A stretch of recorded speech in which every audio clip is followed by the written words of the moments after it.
Hello students, welcome to Arya public school YouTube channel.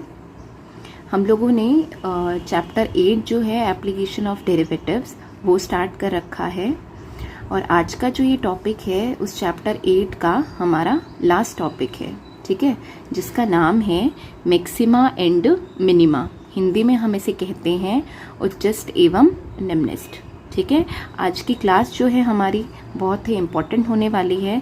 Maxima और minima के concept को आप बहुत अच्छे से समझना और नेक्स्ट क्लास में हम इसके जो क्वेश्चन आंसर है वो सॉल्व करेंगे। ठीक है, तो स्टार्ट करते हैं सेशन को।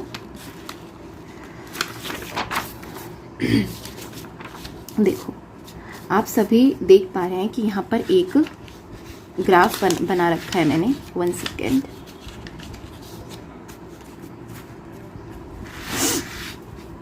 देखो, मान लीजिए मेरे पास कोई फंक्शन है y is equals to f x.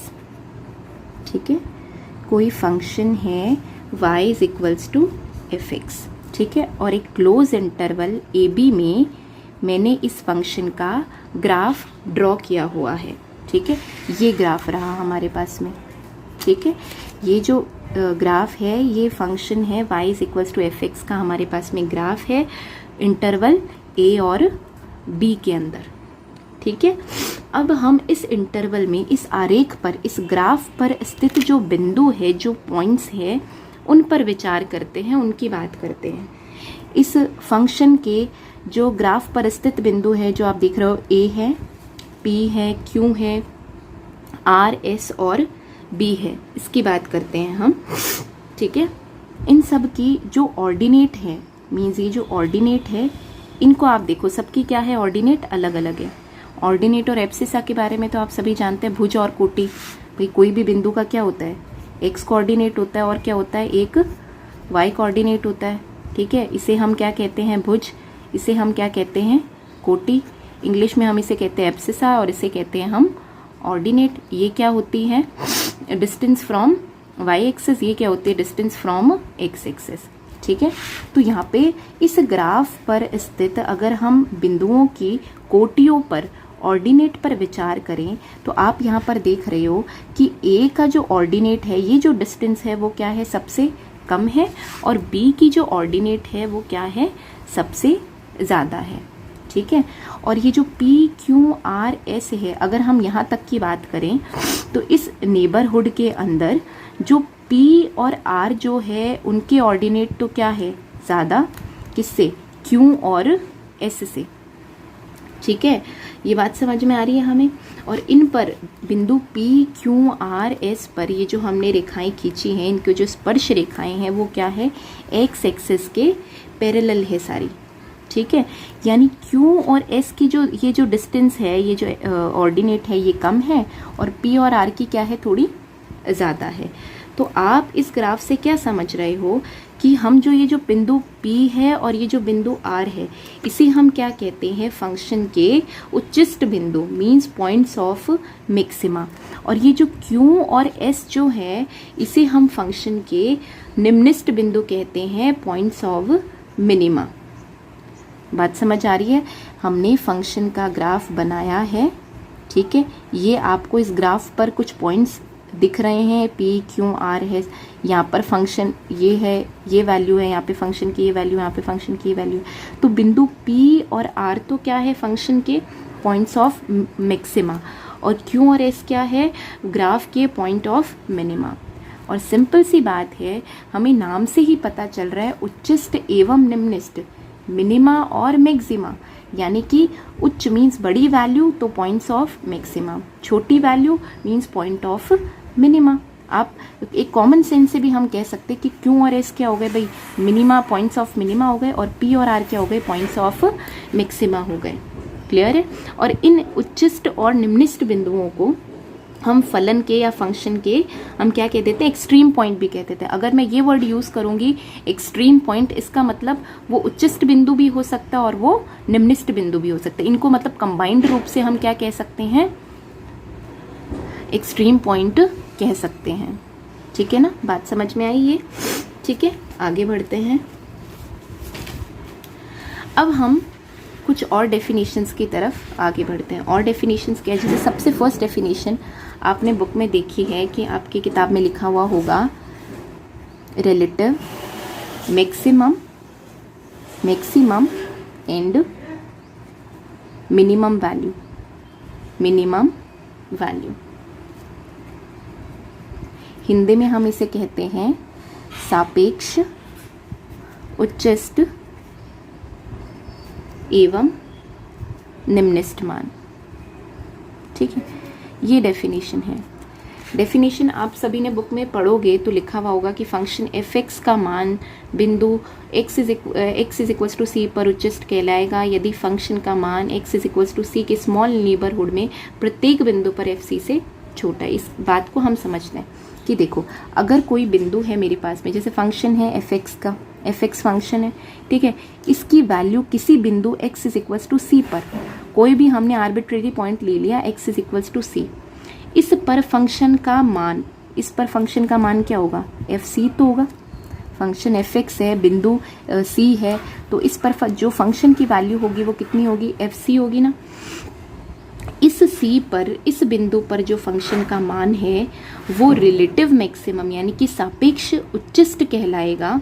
कब कहलाएगा, यदि एफ एक्स का मान जो है, एक तरीके से समझो, एफ एक्स जो है वो लेस देन इक्वल्स टू हो f c for all values of x belongs to c minus h comma c plus h. इस चीज़ को हम समझते हैं। ठीक है, क्या लिखा हुआ है कि अगर कोई फंक्शन जो है उसका मान x is equals to c पर रिलेटिव मैक्सिमम कहलाएगा, सापेक्ष उच्चस्त कहलाएगा, यदि एफ एक्स जो है वो लेस देन इक्वल्स टू है एफ सी से। ठीक है, for all values of x belongs to c minus h और c प्लस एच। यहाँ पे h क्या होता है मेरे पास में, एक धनात्मक अल्प राशि, मीन्स बहुत ही स्मॉल वैल्यू, बहुत ही स्मॉल पॉजिटिव, यहाँ पे ये वैल्यू की बात करता है। ठीक है, ये नेबरहुड से मतलब आप समझते हो ना, जैसे कि ये रियल लाइन है मेरे पास में, ठीक है, ये बीच में 0, इधर 1, इधर माइनस की वैल्यूज, इधर 1 है, इधर 2 है, इधर 3 है। ठीक है, तो 2 का नेबरहुड का मतलब क्या हुआ, नेबर मीन्स पड़ोसी, आसपास का काम।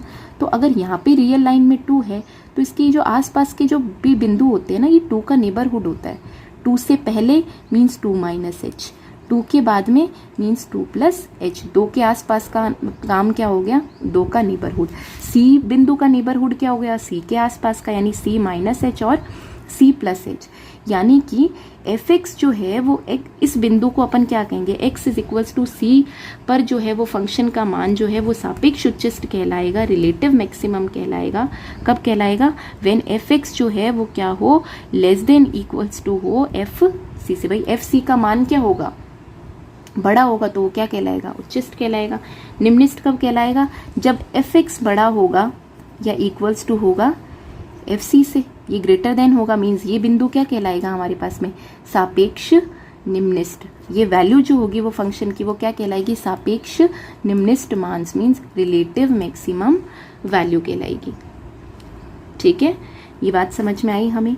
सेकेंड डेफिनेशन दी हुई है हमें, वो दी हुई है निरपेक्ष उच्चस्त एवं निरपेक्ष उच्चस्त एवं निम्नस्त मान, निम्नस्त मान। इसे इंग्लिश में हम कहते हैं एब्सोल्यूट मैक्सिमम एंड मिनिमम। ठीक है, वो रिलेटिव था, ये हो गया absolute maximum and minimum value. ठीक है, तो ये क्या होगा कि अगर फंक्शन एफ एक्स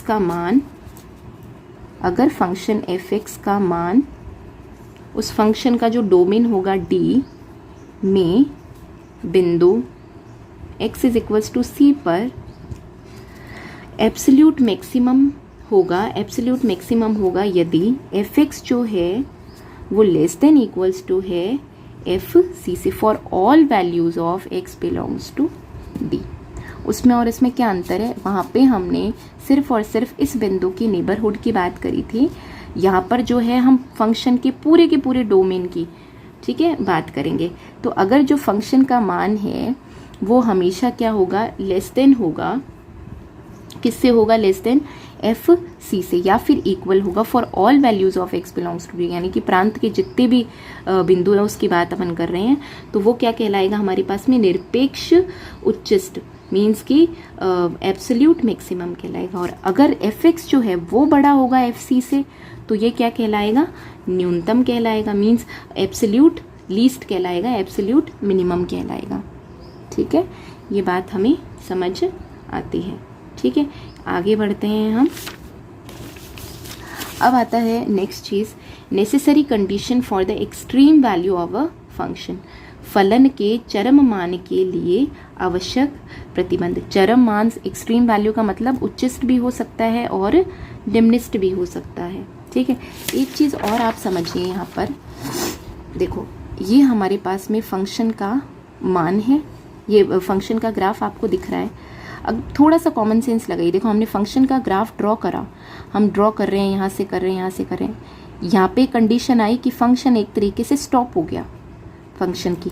फिर इस बिंदु के बाद में क्या हुआ कि ये धीरे धीरे धीरे नीचे आने लग गया, फिर यहाँ स्टॉप हुआ, फिर धीरे धीरे ऊपर बढ़ा, यहाँ स्टॉप हुआ, फिर धीरे धीरे नीचे बढ़ गया, एस पे स्टॉप हुआ। ठीक है, तो आप देखो यहाँ पे फंक्शन की कुछ वैल्यू होगी।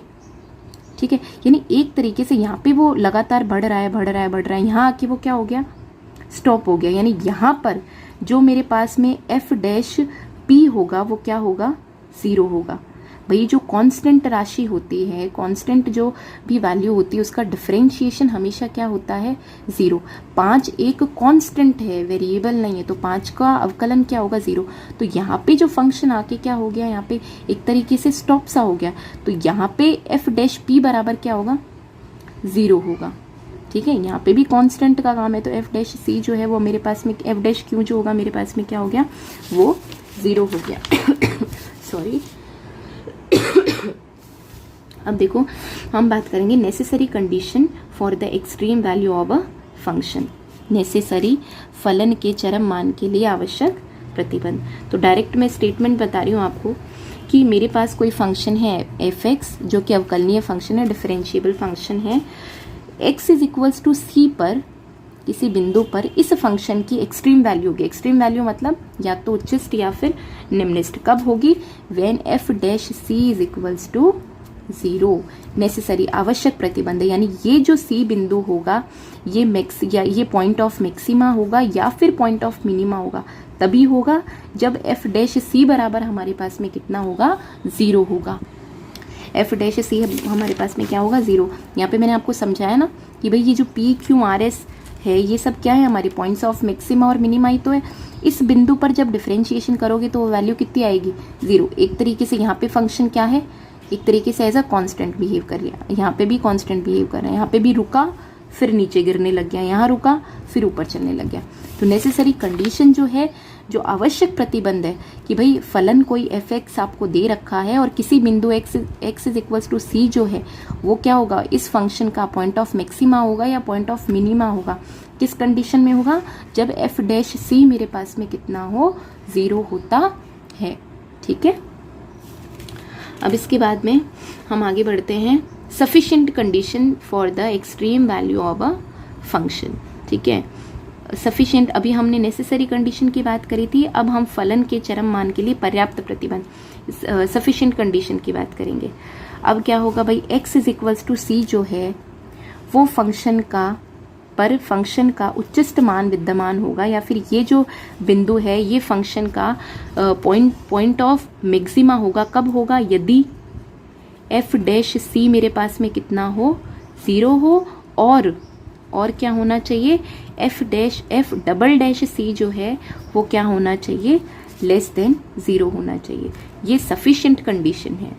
ठीक है, दूसरी क्या है कि x इज इक्वल्स टू सी जो है वो फंक्शन एफ एक्स का पॉइंट ऑफ मिनिमा होगा या उच्चिष्ट निम्निष्ट बिंदु होगा, यदि कब होगा, जब एफ डैश सी मेरे पास में कितना हो, 0 हो, और एफ डबल डैश सी क्या हो, ग्रेटर देन 0 हो। ठीक है, ये हमारे पास में क्या आ गई, सफिशिएंट कंडीशन आ गई। ठीक है, ये जो कॉन्सेप्ट है ये आपके बहुत अच्छे से क्लियर हो जाएगा जब हम इससे रिलेटेड क्वेश्चन सॉल्व करेंगे।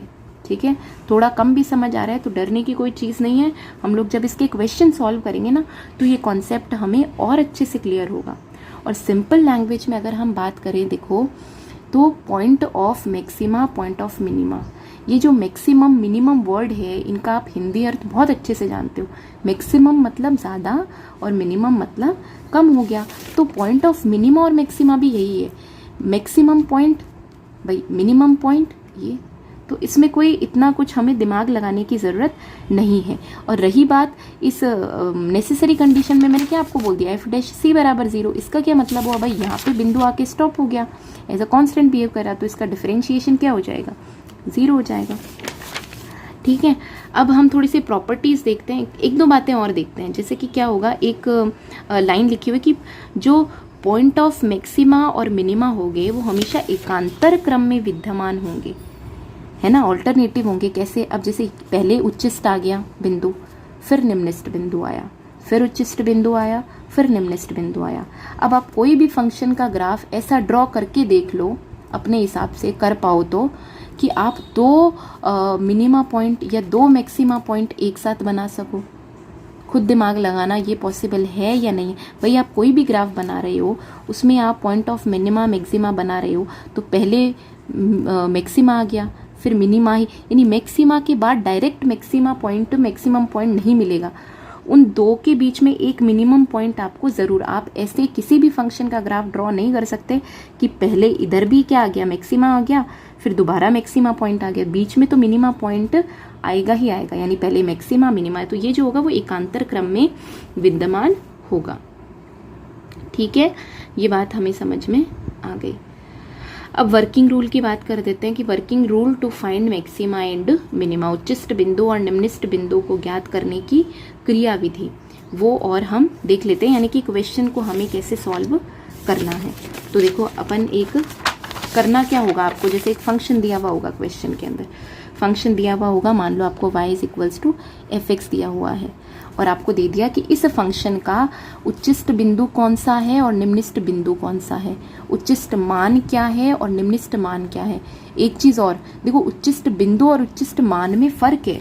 क्या फ़र्क है, देखो ये जो P है ये है पॉइंट ऑफ मैक्सिमा, यानी ये उच्चिष्ट बिंदु है। अपन ये कहेंगे कि ये जो बिंदु P है ये फंक्शन का क्या है, उच्चिष्ट बिंदु है। लेकिन उच्चिष्ट मान क्या होगा, मान इस बिंदु पर, ठीक है, ये मान लो ये C है, x is equals to C, तो आप जो आपको एफ एक्स दे रखा है, जब आप इसमें x की जगह C रखोगे तो जो फंक्शन का मान आएगा वो क्या आएगा, आपका उच्चिष्ट मान आएगा।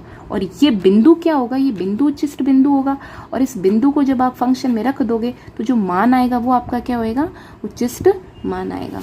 ठीक है, ये भी हम क्वेश्चन करेंगे तो और अच्छे से हमारा क्लियर हो जाएगा। ठीक है, तो हम बात करते हैं इसके वर्किंग रूल की। आपको क्या होगा, क्वेश्चन किस तरीके से सॉल्व करना होगा, आपको y is equals to f x दिया हुआ होगा फंक्शन, और दे देंगे कि इस फलन का उच्चिष्ट और निम्निष्ट मान ज्ञात कीजिए या इसके उच्चिष्ट और निम्निष्ट बिंदु ज्ञात कीजिए।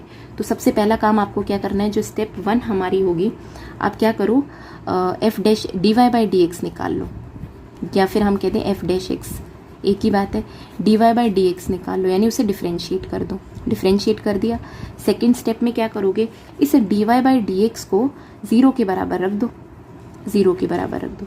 जैसे मान लो कोई फंक्शन आपको दिया हुआ है, जैसे पॉलिनोमिनल फंक्शन दिया हुआ है आपको, x की power 4 plus x cube plus 3x square, ऐसा कुछ दिया हुआ है, तो आप क्या करोगे, सबसे पहले स्टेप में d y by d x निकालो। आपने निकाल लिया वही 4x cube plus 3x square plus 6x निकाल लिया। फिर तीसरे स्टेप में आपको क्या करना है, आपको बिंदु निकालने, इसको 0 के बराबर रखना है, इसको 0 के बराबर रख दो, इसको 0 के बराबर रखोगे। फिर ये जो इक्वेशन आपको दे रखी है ना, इसको सॉल्व कर लेना। इसको सॉल्व करोगे तो क्या होगा, x के मान आएंगे, x के कितने मान आएंगे, 3 मान आ जाएंगे, तो x के हमारे पास मान आ गए। अब ये जो मान आए हैं ना, ये हमारे पास में उच्चिष्ट या निम्निष्ट यानी एक्सट्रीम पॉइंट हमें मिल गए। मैंने क्या बताया था, एक्सट्रीम पॉइंट जब मैं वर्ड बोलूँ मीन्स वो उच्चिष्ट भी हो सकता है, वो निम्निष्ट भी हो सकता है। तो ये हमारे पास में क्या आ गए, बिंदु आ गए, एक्सट्रीम पॉइंट्स आ गए। अब इनमें से कौन सा बिंदु उच्चिष्ट बिंदु है, कौन सा बिंदु निम्निष्ट बिंदु है, वो हम पता लगाएंगे अभी। ठीक, वो हम कैसे पता लगाएंगे, आप क्या करोगे, मान लो यहाँ पे आपके पास बिंदु आ गए, x is equals to a, b और c, ये सारे एक्सट्रीम पॉइंट आ गए। अब आपको पता लगाना है कि a उच्चिष्ट बिंदु है यानी ये जो है बिंदु P है या ये बिंदु Q है। तो कैसे पता लगाओगे, आप d2y/dx2 निकालो, d2y/dx2 निकालिए। ठीक है, d2y/dx2 आपका आ गया, जैसे यहाँ पे अपने पास में 12x² प्लस 6x, ठीक है, प्लस 6 d2y/dx2 निकाला। अब यहाँ पे आप d2y/dx2 एट पॉइंट A निकालो, एट पॉइंट B निकालो और एट पॉइंट C निकालो। तो अगर वैल्यू आपके पास में d2y/dx जो है वो नेगेटिव आया, d2y/dx2 अगर आपके पास में नेगेटिव आया, मान लो x इज टू A पर, तो ये जो बिंदु है ये फंक्शन का उच्चिष्ट बिंदु होगा, ये फंक्शन का पॉइंट ऑफ मैक्सिमा होगा। और अगर d2y/dx2 आपके पास में ग्रेटर देन 0 आया तो ये जो है आपके पास में क्या होगा, निम्निष्ट बिंदु होगा, मीन्स पॉइंट्स ऑफ मिनिमा होगा। अब आप कहोगे कि मैम ये ग्रेटर देन और लेस देन की बात तो हमें समझ आ गई, लेकिन इज इक्वल्स टू 0 आ जाए तो हमें क्या करना है। ठीक है, अगर मान लो आपके पास में d2y/dx2 एट पॉइंट A आपने निकाला, ठीक है, मान लो आपने A पर ज्ञात किया तो ये वैल्यू कितनी आ गई, 0 आ गई। अब आप कहोगे मैम ये ना तो लेस देन 0 आया ना ग्रेटर देन, तो ये उच्चिष्ट हुआ या निम्निष्ट। अगर ऐसी कंडीशन आती है तो आप क्या करोगे, दोबारा डिफरेंशिएट करोगे, फिर आप निकालोगे d3y/dx3। ठीक है, ये भी 0 आया तो आप निकालोगे d4y/dx4, ये निकालोगे। ठीक है, अब क्या होगा कि अगर मेरे पास में अशून्य होने वाला मीन्स नॉन ज़ीरो होने वाला जो अवकल गुणांक है, अवकल गुणांक मीन्स ये, वो अगर विषम क्रम का है, इवन है, मतलब कि d3y/dx3 हो, d5y/dx5 हो, ये अगर विषम क्रम का है तो x is equals to A पर जो फंक्शन है, ये जो बिंदु है ये ना तो उच्चिष्ट बिंदु है और ये ना ही निम्निष्ट बिंदु है। और नॉन ज़ीरो होने वाला अगर d4y/dx4 हो और d6y/dx6 हो तो आप कहोगे कि मतलब वही कंडीशन होगी जो हमारी d2y/dx2 नॉन ज़ीरो होने पर थी, वही हमारी ये कंडीशन यहाँ पर हो जाएगी। ठीक है, तो क्वेश्चन करेंगे तो ये चीज़ मैं आपको एक बार फिर से समझा दूंगी। ठीक है, दोबारा एक बार रिवाइज कर लेते हैं। ठीक है, क्या बताया मैंने, अगर d2y/dx2 देखो फंक्शन दिया हुआ है fx, y is equals to आपने dy/dx निकाला, उसको 0 के बराबर रखा, आपके पास बिंदु आ गए, मान लो x is equals to a, b और c। अब आपको x is equals to a पर चेक करना है कि ये पॉइंट ऑफ मैक्सिमा है या पॉइंट ऑफ मिनिमा है। तो आप d2y/dx2 भी निकाल के रखो, जो भी आपका आएगा उसमें x के स्थान पर a रख दो। ठीक है, आपने रखा, अगर ये वैल्यू ग्रेटर देन 0 आई तो ये क्या होगा, मेरे पास में निम्निष्ट बिंदु होगा, कौन, a। अगर ये लेस देन 0 आई तो यह क्या होगा, पॉइंट ऑफ मिनिमा। अगर बराबर 0 आ गया, बराबर 0 आ गया तो आपको क्या करना है, d2y/dx2 से आपको d3y/dx3 निकालना है, फिर इसको a पर चेक करना है। अगर ये नॉन ज़ीरो आ गया, ठीक है, अगर ये मेरे पास में नॉन ज़ीरो आ गया तब तो ये जो बिंदु है ये ना तो मैक्सिमम पॉइंट है ना मिनिमम पॉइंट है। और अगर ये मान लो 0 के बराबर आ गया तो आप दोबारा क्या करोगे, d4y/dx4 निकालोगे। और ये मेरे पास में नॉन ज़ीरो आया, फिर अगर ये ग्रेटर देन 0 आया तो मेरे पास में ये पॉइंट ऑफ मिनिमा हो जाएगा, और अगर लेस देन 0 आया तो ये पॉइंट ऑफ मैक्सिमा हो जाएगा। ठीक है, तो ये हमारा सारा कॉन्सेप्ट था मिनिमा और मैक्सिमा का। एक डेफिनेशन और आपकी किताब में आएगी स्टेशनरी पॉइंट की, स्तब्ध बिंदु की। तो स्तब्ध बिंदु वो होते हैं जहां पर f' बराबर क्या होता है, 0 होता है। जिस बिंदु पर f' बराबर 0 हो तो वो क्या होता है, स्तब्ध बिंदु, स्तब्ध हो जाना, स्टेशनरी पॉइंट। यानी कि कॉमन सेंस से बिल्कुल यहाँ पर ये बिंदु क्या है, स्टेशनरी पॉइंट हो गया, क्योंकि यहाँ पर बिंदु आके स्तब्ध हो गया, ये क्या हो गया, स्तब्ध बिंदु। यहाँ पर जो f' होगा वो क्या होगा, 0 होगा। इससे हमें क्या बात समझ में आती है कि हर एक्सट्रीम पॉइंट क्या होगा, हमेशा स्टेशनरी पॉइंट होगा। ठीक है, हर जो मेरे पास में एक्सट्रीम पॉइंट होगा वो क्या होगा, स्टेशनरी पॉइंट होगा। ठीक है, तो आज की क्लास में इतना ही। नेक्स्ट क्लास में हम इस पे बेस्ड क्वेश्चन सॉल्व करेंगे। बहुत अच्छे से इन सब चीज़ों को समझना है, इस कॉन्सेप्ट को समझना है बहुत ध्यान से। ठीक है, वीडियो देखना, फिर बुक से भी इसको पढ़ना। Thank you so much.